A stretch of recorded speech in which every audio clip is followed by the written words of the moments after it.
We're going to talk this afternoon about some focal issues, some very specific points regarding complex pleural and parenchymal disease.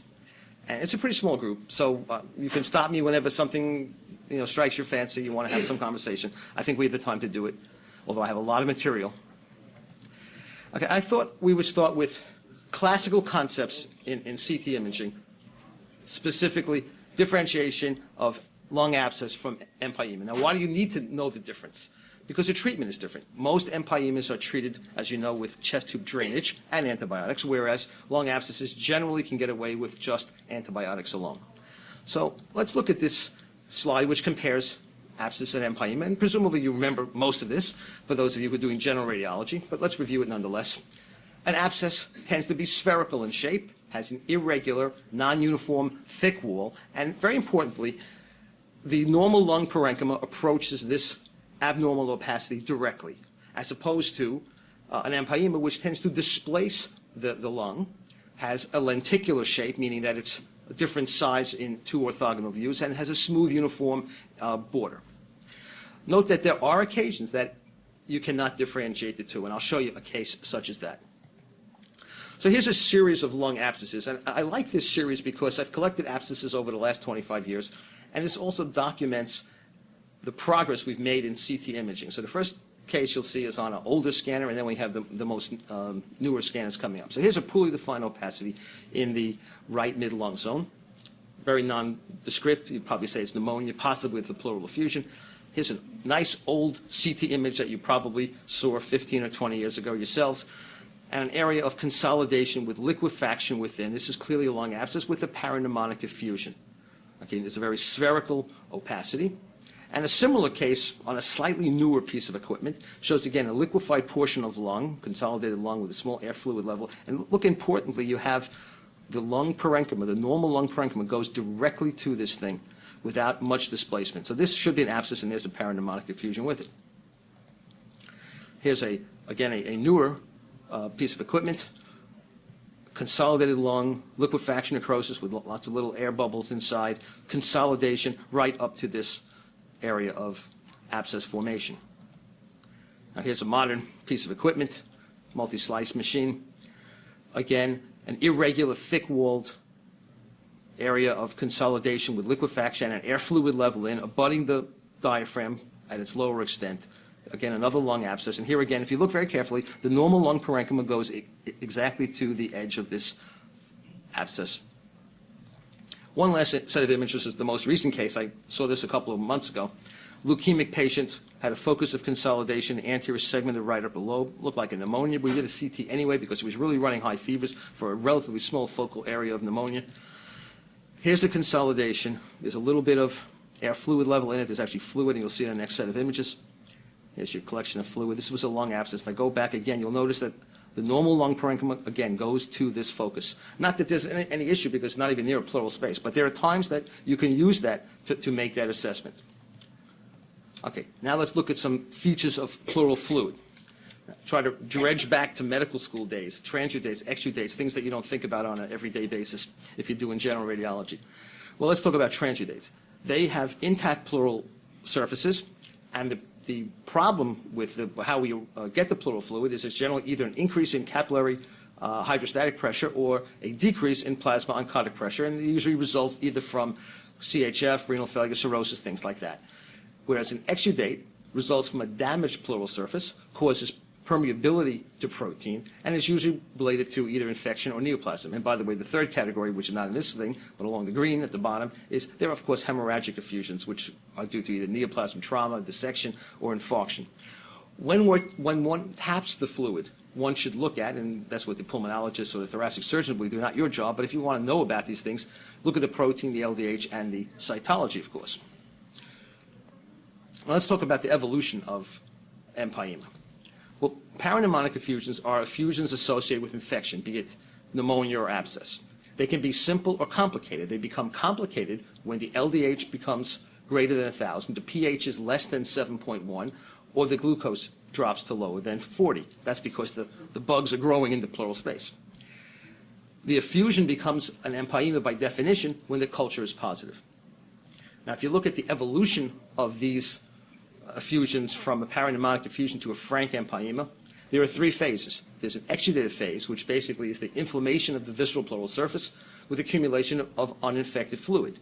This resolves without any drainage. Basically, you treat the patient when antibiotics goes away, and that's it. There's the fibrinopurulent phase, where bacteria and white cells accumulate on the pleural surface with accumulation of fibrin deposited on the pleura, and you start to get loculations. You're going to need a chest tube to get rid of this infected pleural material. And the last phase is the organized phase, where you have fibroblasts growing along these sheets on the pleura, resulting in fibrosis, lung entrapment, and ultimately fibrothorax. Okay, that needs a decortication to cure this patient. Okay, now, this is an empyema in an early phase. Notice there's a fair amount of fluid in the right pleural space. There's hyperemia and thickening of the right pleural surface. By the way, this patient had a metastatic disease to the spine from breast cancer, and they were trying to make this a unitary diagnosis. Unfortunately, it wasn't. This is not typical of metastatic disease to the pleura, and I'll show you that later on. This is a rather uniform, hyperemic, but uniform pleural surface, not a lobular, nodular pleural surface. Okay, now, here's a challenge case. We got two pleural effusions. Which side, right or left, is the infected side? How many people say right? How many people say left? Okay, the left's win. The left's win for a good reason. If you look at the edge, the pleural edge, there's hyperemia here. This is enhancement of the pleural. Look at the other side. This is not enhanced. So this is your infected, this is your empyema side, this is your non-empyema side. Okay, and this is now later on, a different patient, where you start to develop loculations of pleural fluid, and here you're getting entrapment of lung. Now, by the way, there are only a few ways to get air in the pleural space. There's obviously instrumentation, and there's lung laceration, or with a rib, or direct penetration. The other two, there's only two other ways to do it that I know of, and that's a bronchopleural fistula and gas-forming organisms. Most of the time, it's instrumentation, which it was in this case. The other two are quite unusual. Now, this was the case that I had trouble with. The upper aspect of this huge opacity on a plain film had a collection of fluid which was sort of spherical, thick wall on one side, not so much on the other. The normal lung parenchyma extended to the top, to the edge of this thing, and I said, gee, that's probably a lung abscess.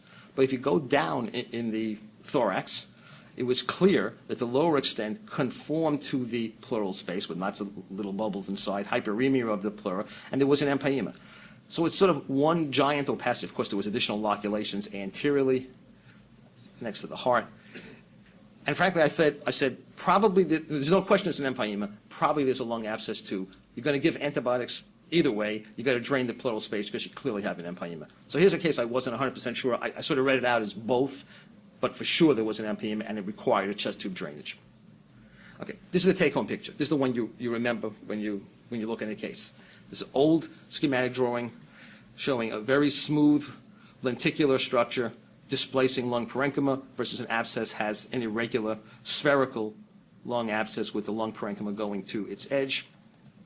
And here's the correlation with actual images, lenticular empyema versus a lung abscess with an irregular edge to it.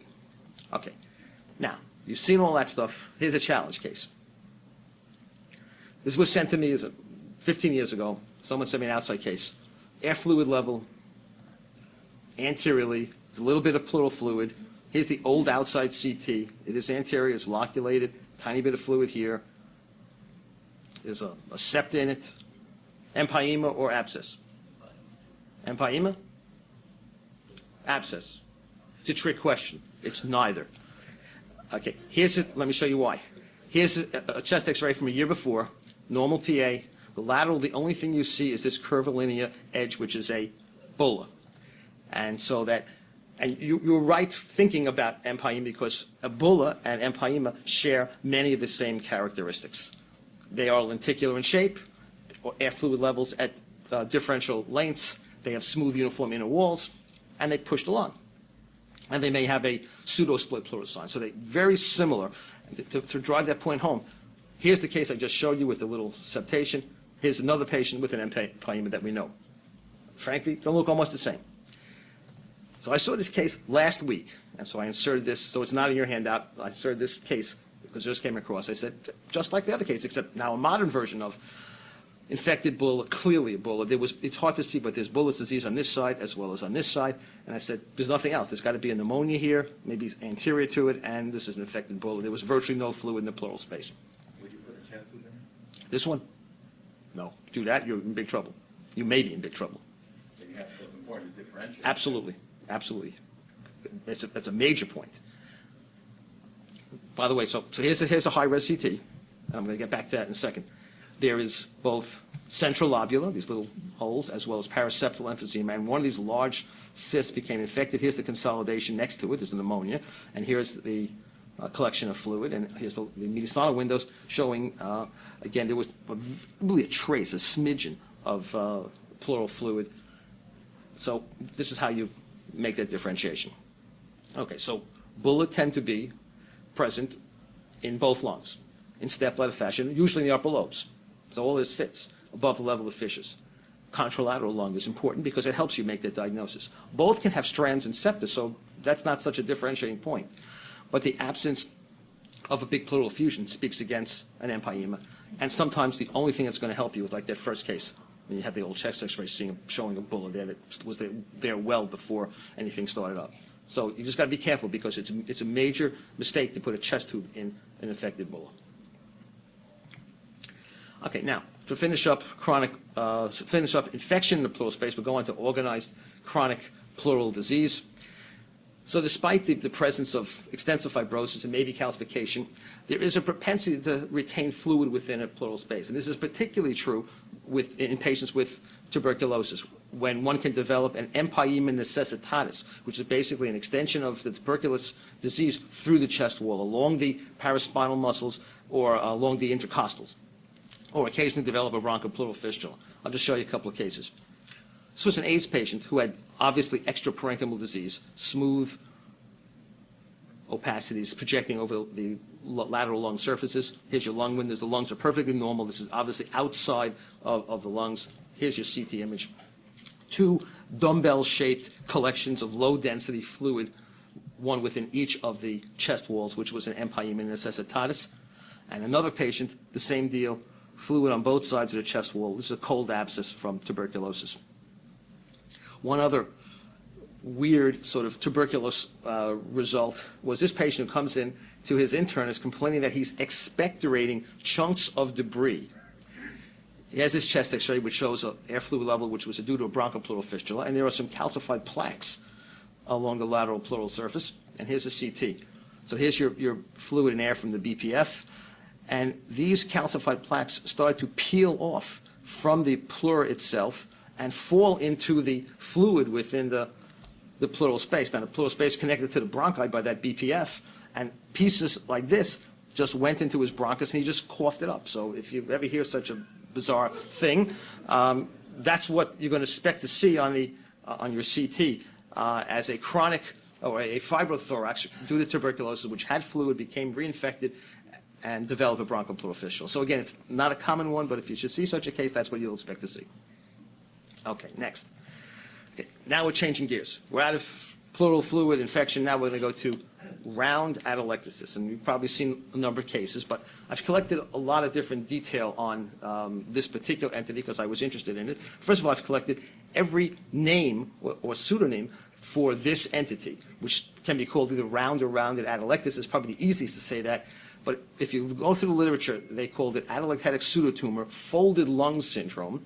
A full name might be atelectatic pulmonary and pleural asbestotic pseudotumor, or AP, or AP cubed. Helical atelectasis, shrinking pleuritis with atelectasis, Bezovsky syndrome, because he described this in the 60s, contracted pleuroceal pleuroma. That's every name I can come up with for this entity. Now, what's the history? In the 50s and 60s, out of the French and German literature, in patients who have had pneumothorax treatment for TB, as well as the South African literature in the 60s, where asbestos workers were noted to have this particular pathology. And it was summed up in 66 by Bezovsky, who found 3 cases of round atelectasis and described its features. Subsequently, about 25 years later almost, in 89, McHugh and AJR described the 3 characteristic findings, which are a rounder oval mass about 3 to 7 centimeters near the pleural surface, curved blood vessels and bronchi into it, which They started getting fancy by calling it comet tail sign, vacuum cleaner effect, or if you really want to be poetic, a windswept tree effect, and associated pleural thickening. So this is what was described in '89. Let me show you a bunch of cases and show you some oddball things related to this. Okay, so here's a chest X-ray. There's a vague density down here. The lateral film, it's posterior along a thickened pleural surface. Could be anything. Obviously, lung cancer is in everyone's brain. Here's the scout film. I don't know if it shows any better, but again, there's a round mass. And here's the lesion. It's got calcification, eccentric calcification in it. There's a thickened pleura which shows scattered calcifications. And there's a calcified hilar lymph node. Most likely this patient had tuberculosis, which resulted in all of these findings. If you look at the lung windows, yes, he has some emphysema. And here's that curvilinear blood vessel that gives you that swirl effect, which makes it very characteristic. On the contralateral side, a thickened pleural surface. Note the fatty infiltration, telling you this is chronic, calcifications. And here's your little mass. Notice these little black circles along the outside, seen better on the lung windows. These actually are small bronchioles that remained filled with air when this thing became atelectatic. Maybe not as good as swirl on this, but this is clearly a case of round atelectasis. What do these patients look like clinically? Average age around 60, men more than women because it's more related to asbestos, and most of the asbestos workers are men. Lower lobes most commonly. This is key. Patients are usually asymptomatic, and I'll show you why that's key in a moment. Major causes of pleural thickening to result in round atelectasis. Well, asbestos-related pleural disease, old hemothorax, pneumothorax therapy, tuberculous empyema, and I saw this one this year, 2005, complicated silicosis as an oddball reason to get it. Theories of formation, there are a couple. The only one that makes sense to me is the floating lung theory. Here's a schematic of that. Patient, when normal, develops a pleural effusion for whatever reason. It has been theorized that a cleft forms between the atelectatic and normal lung, and the fluid sneaks into this cleft and organizes in this location. When the rest of the fluid recedes, the normal lung aerates and surrounds this entrapped portion of atelectasis. So that's the theory of how one may get rounded atelectasis. Differential diagnosis, well, clearly lung cancer is probably highest on the list. Obviously, some other neoplasia of the lung because of the swirl effect of vessels. One could think about AVM or sequestration, and some non-tissue things such as empyema, hematoma, locular diffusion are much less likely. Do you see this more common post-coronary bypass surgery? I almost never see it post-bypass surgery, unless the patient also has another reason to have had it. Another patient. It's over here. This one was kind of neat because it had a hole in it. But when you look at the lung windows, you can see he has emphysema in his right lower lobe. Well, naturally, he has emphysema in his left lower lobe, and this became engulfed within the atelectasis. And here with high-resolution imaging, I think you get very distinct swirl-like feel, making it a classic case. I was pretty comfortable with round atelectasis until I saw this case. I said, oh boy, now I'm up the creek. Because they reported last year a case of squamous carcinoma in a very classic round atelectasis. And what they said was the case was really classic because there was uniform, even gave contrast yet, uniform contrast enhancement. But they did a bronch for hemoptysis, and that's the key. The patient was not asymptomatic. And so they went ahead and did a bronch. They found malignant cells, and it was a lung cancer. They suggested PET might have proved it was because it should have been cold. It would have been hot. In theory, that would work. Most cases, you don't need it. Okay, this is the actual article showing the uniform enhancement of the pleuroma. And a very classic squirrel-like figure. This should have been standard round atelectasis. It wasn't because the patient was symptomatic. One last case along these lines, because it's atypical. Sent to me from the outside, a right mid-lung zone lesion. Here's your CT. Notice again the very nice bronchi that are filled with air, this clear thickening of the pleura, fatty infiltration, plaques on the other side. You see it even better here. Look at the asbestos-related plaques. This is a perfect round atelectasis. You even get the swirl, except it's not in the posterior lower lobe. So they felt a little comfortable with this.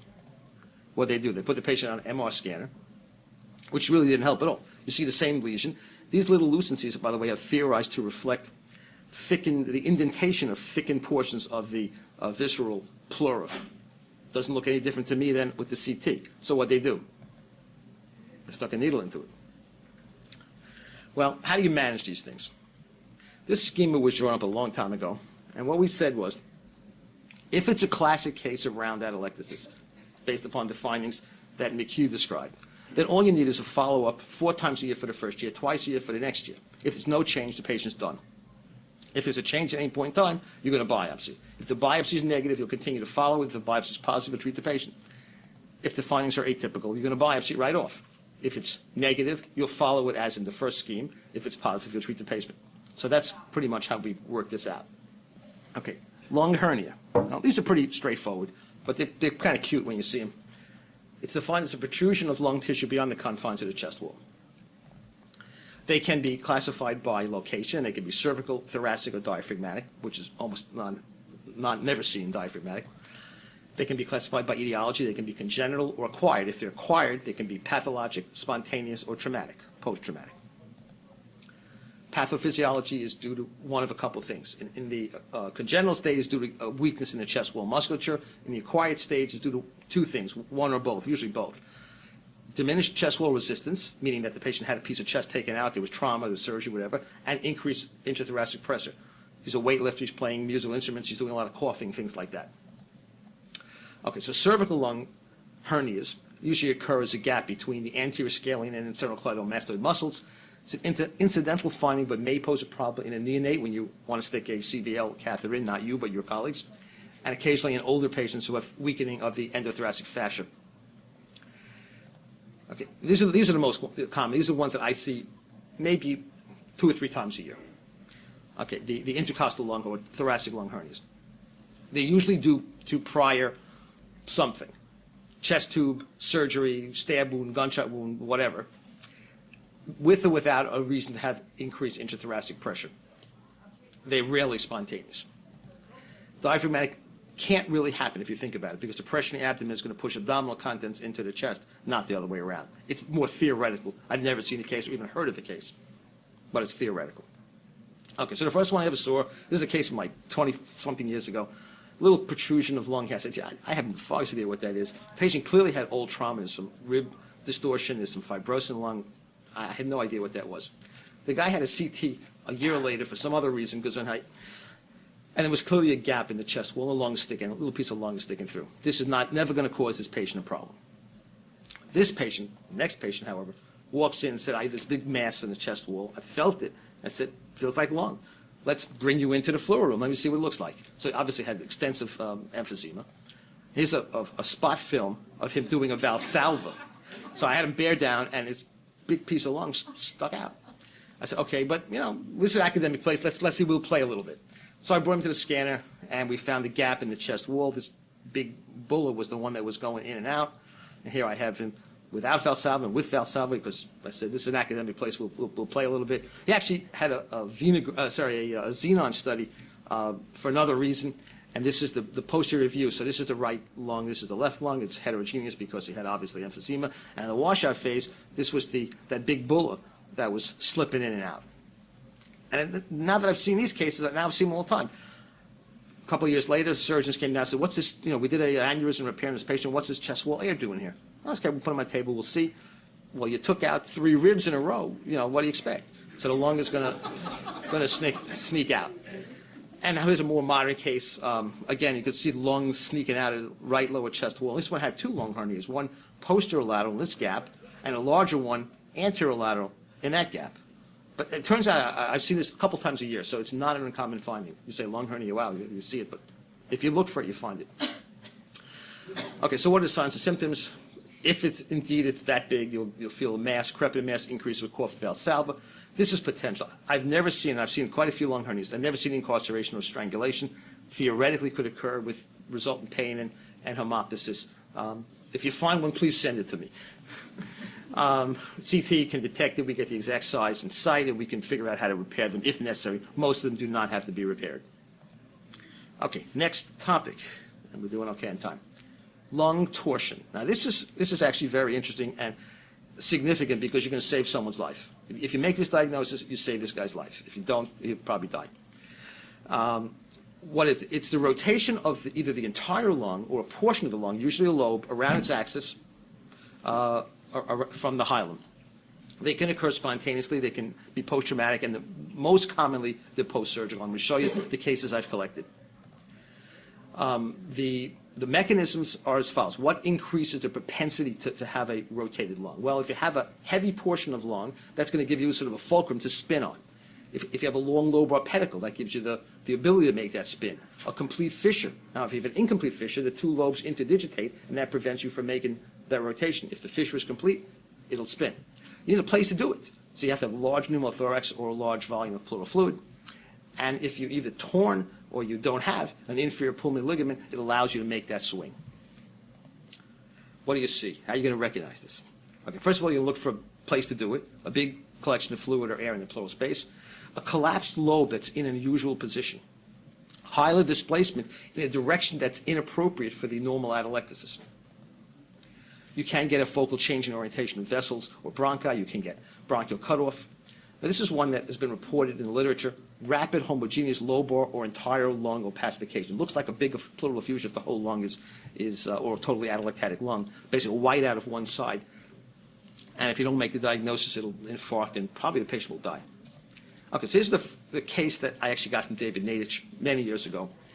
Patient had a spontaneous pneumothorax, and this opacity here is actually the atelectatic right upper lobe, but it should have gone, obviously, up and in. It didn't. Here's the atelectatic lung here anteriorly in the wrong spot. Here's a CT showing the atelectasis in the presence of the large pneumothorax. And when they put the chest tube in, the lung detorsed, came back up, and just a little bit of residual atelectasis in the lower portion of the right upper lobe, and the patient basically spontaneously corrected. That's the only one that I saw on a spontaneous basis. But I have seen several on a post-surgical basis, and these are the ones that I want to alert you to. First one I saw, patient had a right upper lobe cancer and a right upper lobectomy.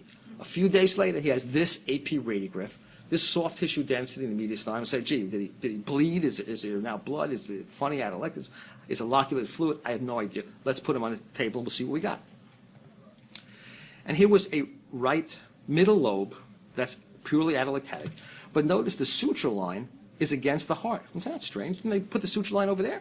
And in fact, as the surgeon said, he put the staple line down along the outside because that's where they cut the lung, and that it flipped in a right-left direction and torsed. He went back in, he got a necrotic middle lobe out. So now I'm smart. I've seen this case. A couple of years later, I see this case. Same story.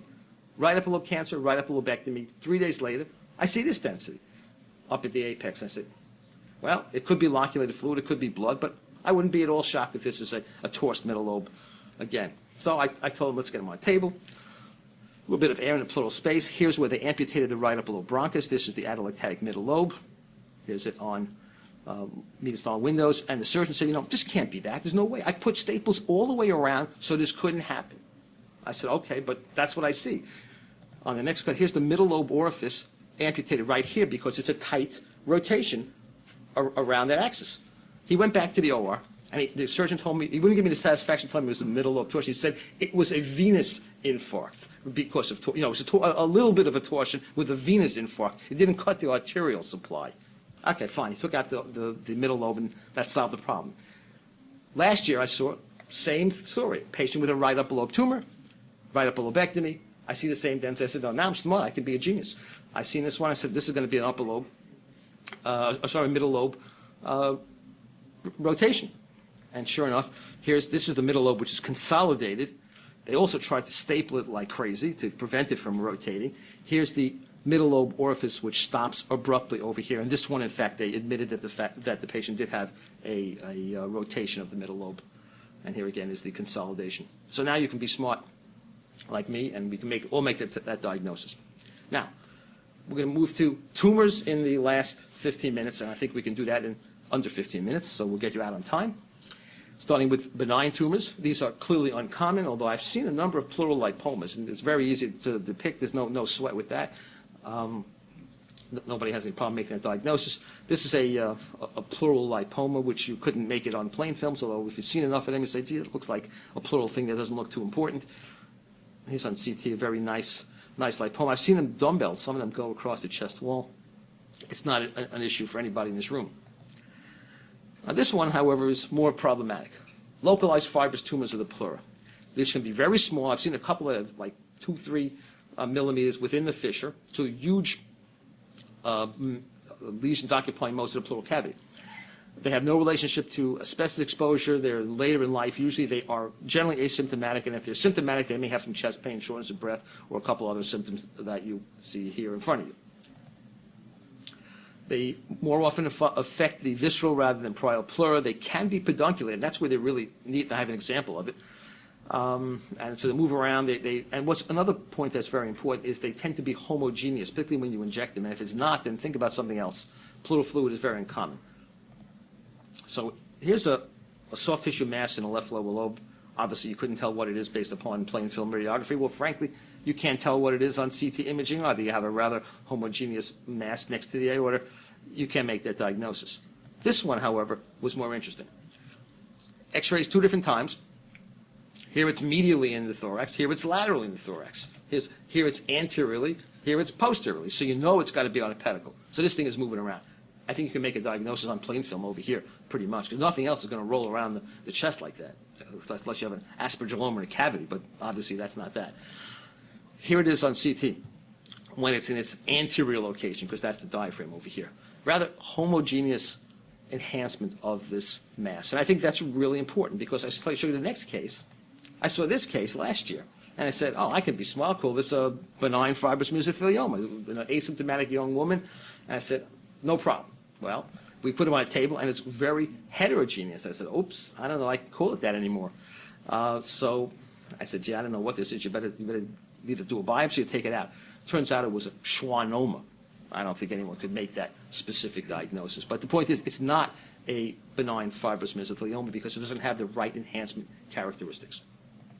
Okay, now we'll do malignant pleural disease. Okay, obviously there are primary and secondary forms. The secondary ones are most commonly from lung or breast, particularly if they're unilateral. If they're bilateral, then obviously other things to include are adenocarcinoma of unknown origin, melanoma, lymphoma, or invasive thymoma. And differentiation based upon for specific histology is not usually possible, but the pattern is helpful and can help you make a diagnosis, and I'll show you that in a few moments. Okay, so what are we looking at? We're looking at large bloody pleural effusions which have focal, diffuse, or circumferential nodular thickening of the pleura, usually greater than a centimeter, with enhancement. Okay, so how do we differentiate benign from malignant? This is a classic benign, sort of uniform, smooth thickening of the pleura. This is a more nodular-looking, and I'll show you much better examples, enhancement of the pleural surface. This is malignant, that's benign. Okay, so here's a typical case. You come in as a large unilateral effusion. Here's your CT image, and this is a very classic. I mean, there's nothing else this can be but malignant pleural disease. This nodular, enhancing, thickened, lumpy-looking pleura. This is a lung cancer, which would make sense because it is in fact unilateral. There's another lung cancer on the contralateral side.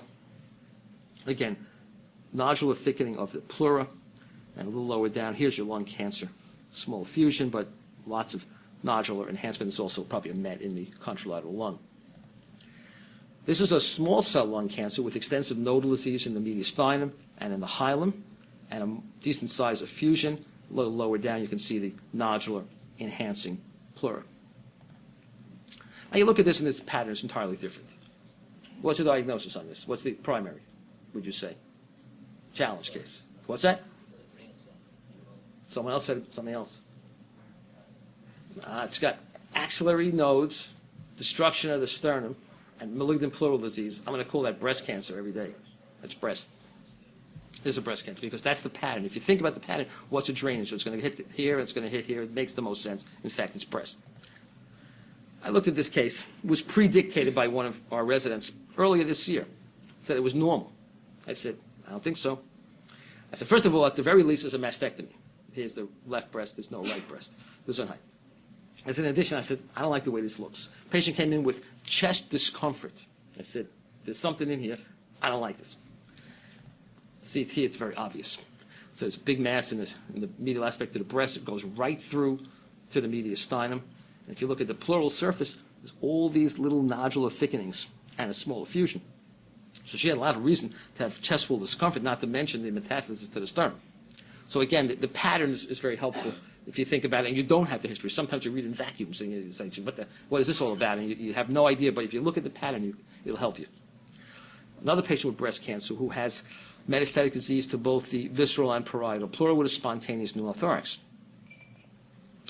This patient was jumping around, but understandable. Had a large soft tissue mass in the left mediastinum, some pleural disease over here, thickening, lobular thickening of the pleura both sides all around, as well as a lesion at and below the diaphragm with a lesion in the spine. This is a malignant thymoma.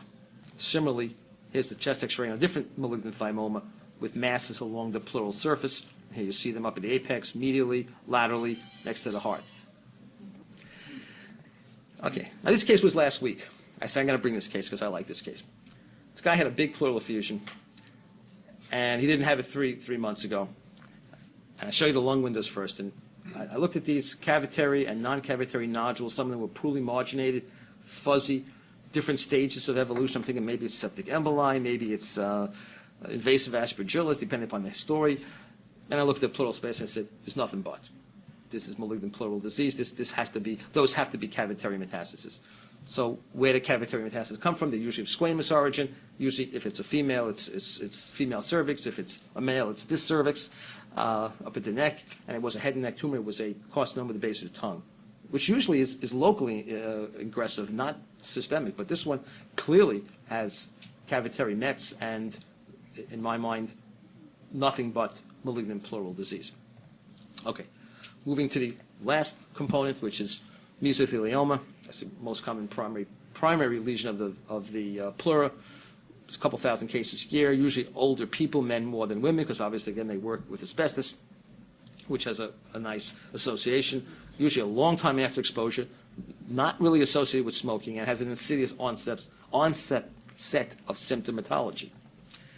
Diagnosis is made usually by VATS or open surgical biopsy. Here's a poor prognosis, and one could try a extrapleural pneumonectomy, not usually very successful. What do these look like? Now, here's the key on separating out malignant pleural disease primary from malignant pleural disease secondary. This works a good chunk of the time. Which side is bigger? The right side. Which side is abnormal? The left side. So there's volume contraction on the left side. And I've seen that with malignant mesotheliomas more often than not, that there's volume contraction on the ipsilateral side. So here's your nodular pleural thickening, which for all the world looks like a lung cancer met to the pleura. There's nodal disease in the mediastinum, nodal disease in the hilum. This certainly could have been a lung cancer, but there's a small left hemithorax. I would vote for mesothelioma. Similarly, next case. Now it's on the other side. The small side's the right side's the bad side. In this case, this could have been a lung cancer, but it was malignant mesothelioma. Again, volume contraction versus volume expansion. And this is the last images I'm going to show you before some summary things. Again, a very thick pleural surface, including the fissure. Again, the small side's the right side's the bad side. This should be mesothelioma rather than lung cancer. This is MR imaging, nicely depicting the extensive pleural disease, including fissural disease, present within the thorax. So, differentiation of the specific diagnosis is often not possible based upon the CT assessment of the pleural alone, but that if you use the pattern, that is, look at this axillary, look at this sternal, see if there's volume contraction or volume expansion, that's going to help you make the specific diagnosis in trying to differentiate which kind of malignant disease. In isolation, you're not going to make it. You have to use everything that's on the film.